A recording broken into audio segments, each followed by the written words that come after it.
Shalom sahabat yang dikasihi Tuhan Yesus, puji Tuhan kita bertemu kembali dalam kasih-Nya. Ya, hari ini kita masih di pedalaman sahabat ya. Kita masih pelayanan di pedalaman, beginilah suasananya sahabat yang terkasih. Dimana kita tetap bersemangat, tetap bersuka cita ketika melihat orang berbalik kepada Tuhan. Wow, haleluya, haleluya. Jadi tadi malam kita tidur di sebuah rumah yang ya saudara yang terkasih, di sini ternyata listriknya itu hidup pukul 21 waktu Indonesia Barat sampai pukul 00 waktu Indonesia Barat. Jadi hanya 3 jam dalam sehari saudara. Selebihnya tidak ada listrik dan di sini tidak ada sinyal.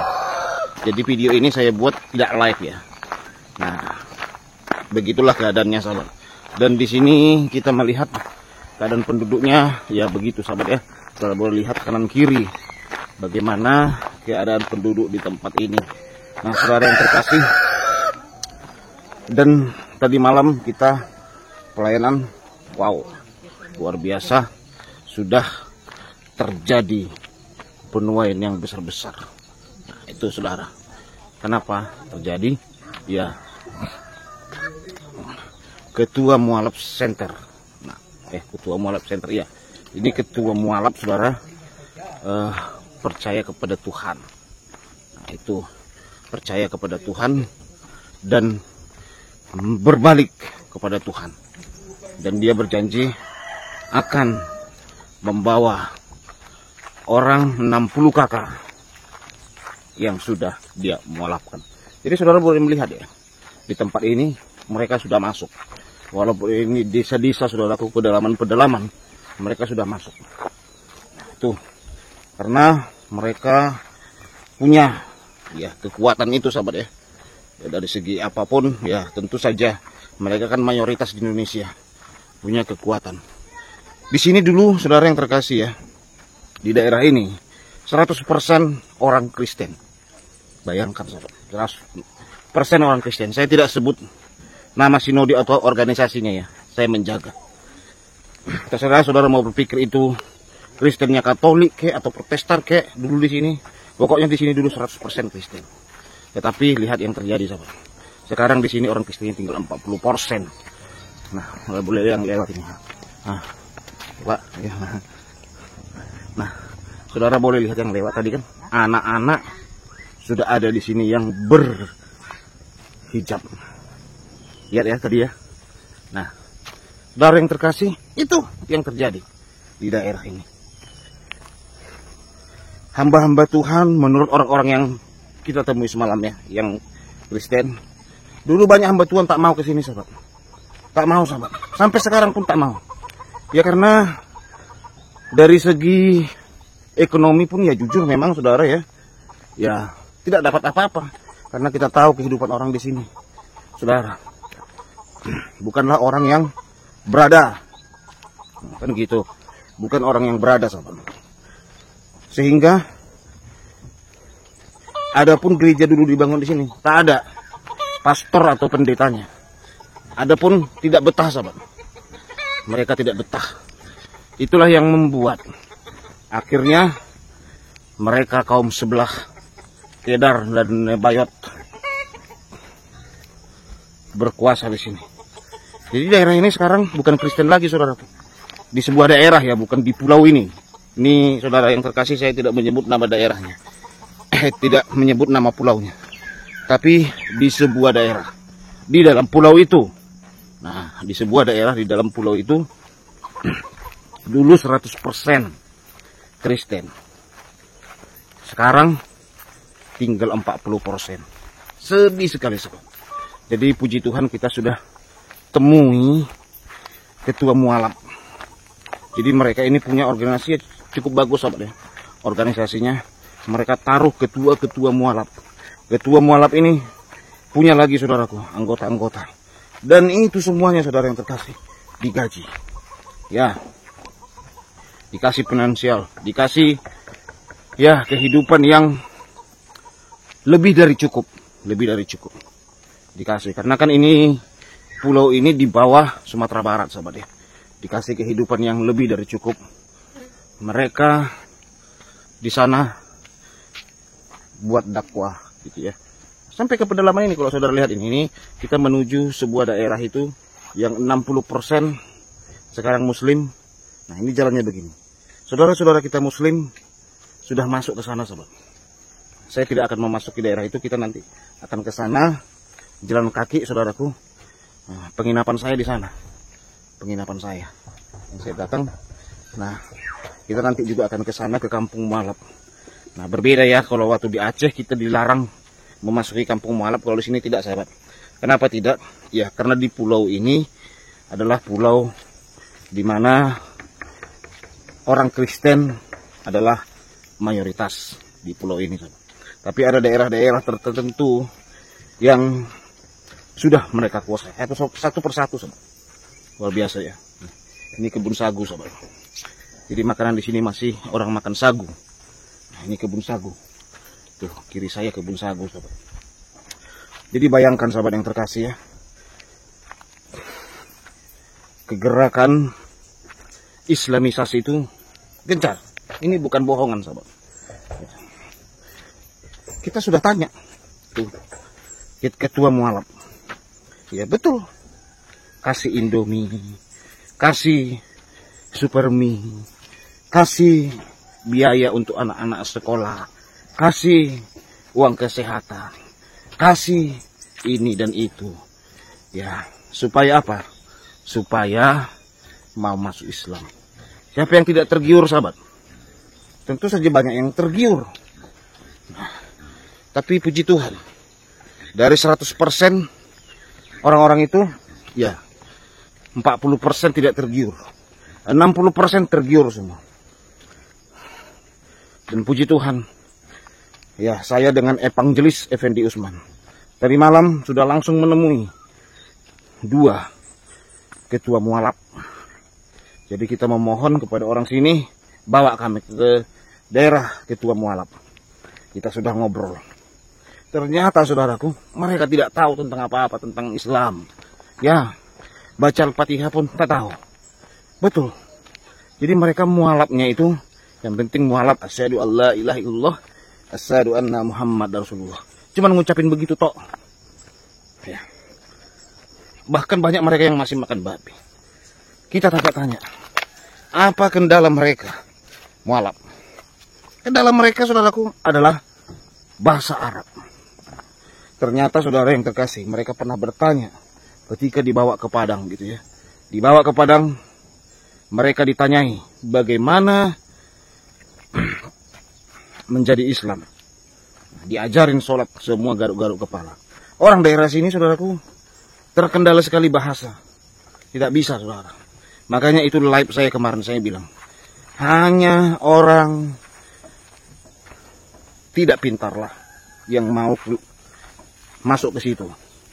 Ya, karena saudara harus berbahasa Arab beribadah. Selama ini saudara berbahasa kesukuan, berbahasa bangsa atau nasional. Sekarang saudara berbahasa Arab. Jadi kita tanya, baca Al-Fatihah pun tak tahu. Bahkan anak mereka langsung diantar ke pengajian, sahabat. Ke pesantren. Diantar ke pesantren anak-anak. Jadi memang tujuan mereka kan ya memang keturunan itu ya. Nah, kalau suami istri ya kadang mau makan babi, mau makan apa, waduh Islam gak sungguh-sungguh, gak tahu sholat, dibiarin aja, sahabat. Tapi target mereka anak ya masuk pesantren. Tapi luar biasa, ketua mualaf itu sudah mulai kecewa. Katanya anaknya di pesantren tidak perhatikan. Kadang makan katanya ya 1 bungkus 3 orang. Anaknya cerita. Wah, tidak bisa saudaraku ya. Tidak bisa dia terima, sakit hati. Kami pindah ke Islam tetapi dibegitukan. Lama-lama kata mereka ya, mereka pun kurang diperhatikan. Nah, uang itu pun sudah mulai jarang dikasih bantuan itu. Awal-awal saja sahabat indah, kasih ini, cukupi uang sekolah, uang ini beberapa bulan. Setelah itu saudara, mulai tersendat-sendatlah bantuan itu. Mulai tersendat-sendat sahabat. Jadi itu penyebabnya makanya beberapa ketua mualaf itu senang sekali kita temui sahabat. Dan kata mereka, Kalau memang begini nanti terus ke depan, kami akan tinggalkan ini kepercayaan. Lalu kita ceritakan, jangan kembali kepada Tuhan, karena sudah berhenti bantuan atau gaji mualaf. Bantuan kepada mualaf, jangan karena begitu.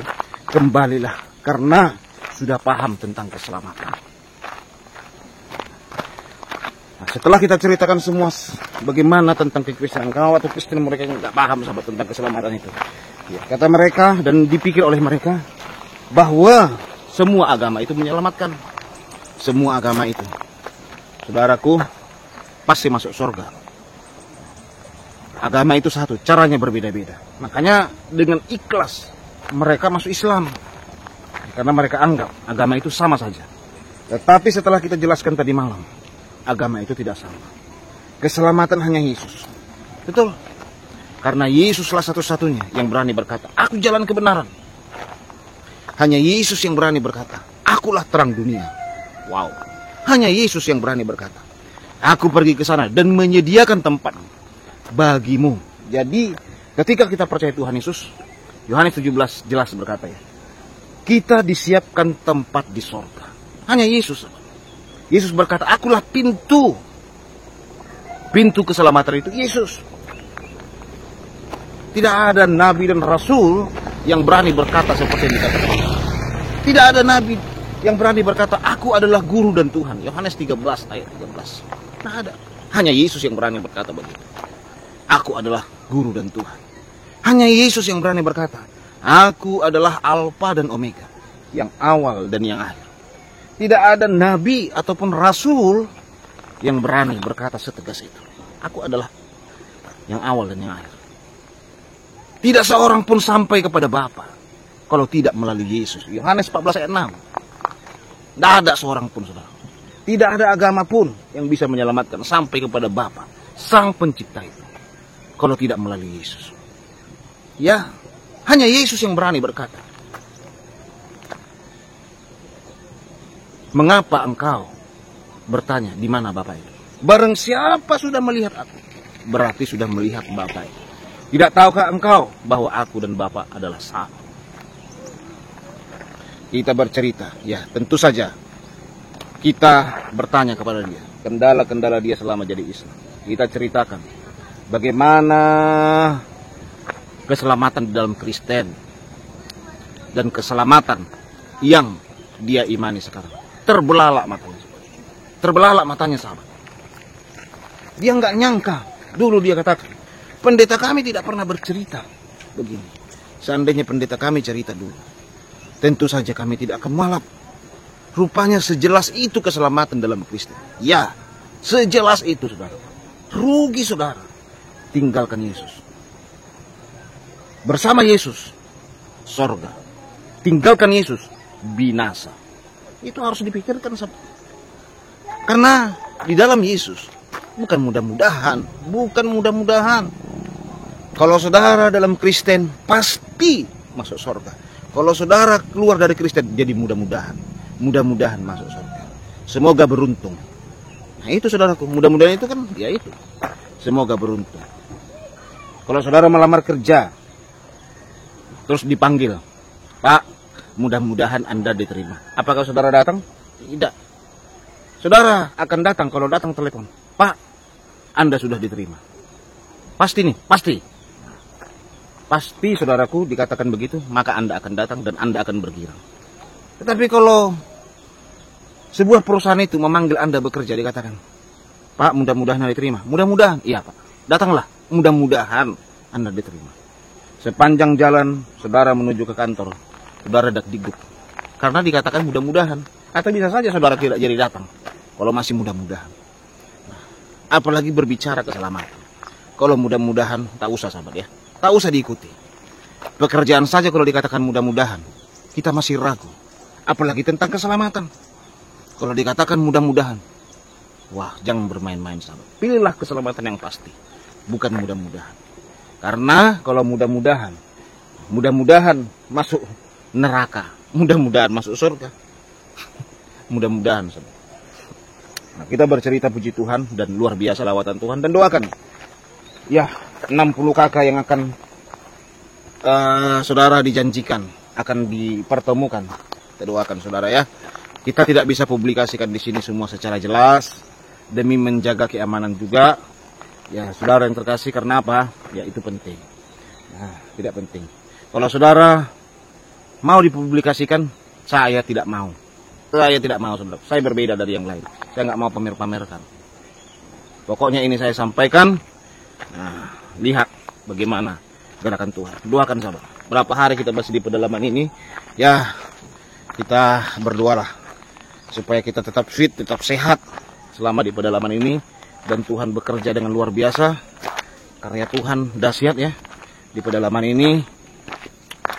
Kepala suku boleh dijamah oleh Tuhan. Nah, ya luar biasa, luar biasa. Jadi inilah pelayanan saudaraku ya, pelayanan. Inilah pelayanan sahabat.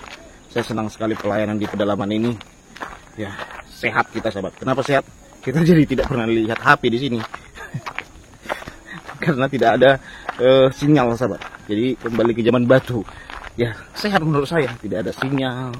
Ya, listrik pun hanya 3 jam dalam sehari. Tiangnya sudah ada sahabat. Tapi ini hidupnya cuma 3 jam dalam sehari. 21 waktu Indonesia Barat sampai 00. Jam 9 malam sampai jam 12 malam. Jam 12 dini hari. Saya nggak tahu kenapa kok begitu ya. Well, listriknya bukan listrik ini loh, masyarakat, tapi listrik negara. Nah, ini penting juga yang dipertanyakan. Kenapa hanya dalam 3 jam PLN memberikan tenaga listrik buat masyarakat? Nah, itu saudara perlu ditanya. Hah? Apa? Tunggu saya bikin video ini. Lagi bikin video. Belum. Nah, itu hambanya. Haleluya. Kita tidur di situ. Itu hambanya. Tunggulah, biar sambil melihat jalan ini. Kan mantap kan? Nah, itu saudara yang terkasih. Inilah pelayan yang saya rindukan dalam bidang penginjilan. Di kampung, makan tak makan, siap. Haleluya, puji Tuhan. Shalom.